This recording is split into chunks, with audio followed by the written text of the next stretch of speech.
Sir, fire क्या होता है?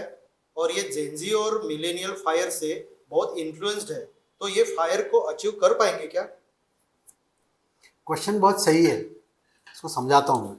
फायर का मतलब होता है, जो इन्फ्लुएंसर्स और ये सब समझा रहे हैं सबको, उसका मतलब होता है financial independence and retire early.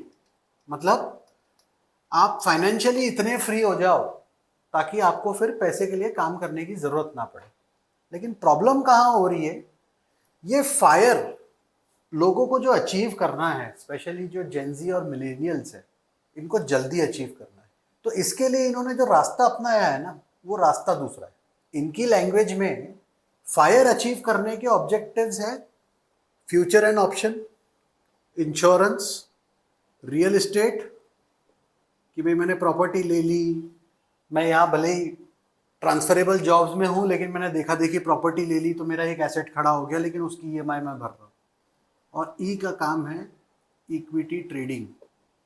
अब ये सारे जो चीजें हैं, ये सारी चीजें इस कंसेप्ट के अगेंस्ट है, इसके अगेंस्ट है।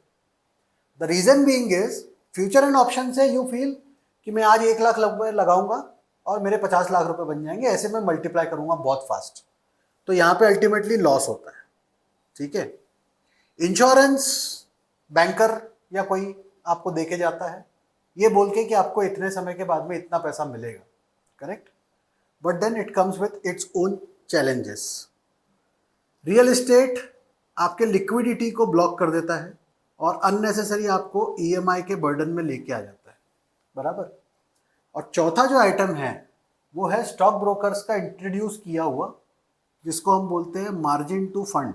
आपने इक्विटी इन्वेस्टमेंट्स किए ये सोच के कि आप इसको लॉन्ग टर्म में मल्टीप्लाई करोगे, करेक्ट?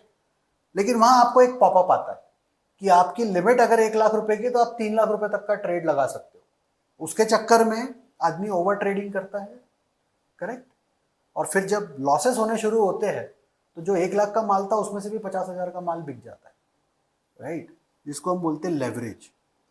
अब ये सारी चीजों से अगर आप देखोगे तो ultimately the chances are very high that your capital is going down. When the capital is going down, the returns will not come on this capital.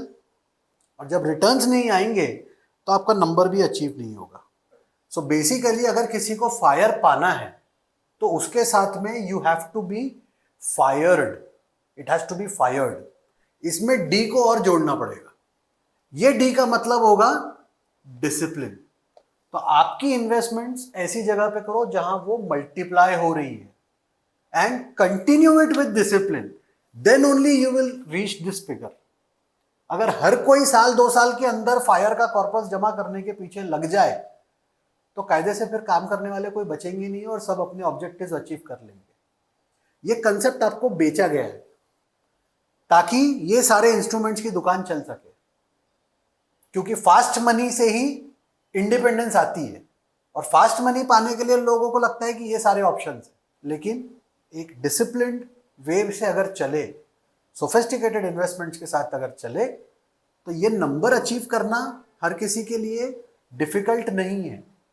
सिर्फ उसके लिए उसको लगे रहना पड़ेगा और उसको उतना समय देना पड़ेगा। प्रोसेस को डिस्टर्ब नहीं करोगे तो ये नंबर पे पहुंच जाओगे। जहां आपने शॉर्टकट अपनाया वहां ये नंबर तो क्या, आपका फाइनेंशियल भी डिस्टर्ब हो जाएगा।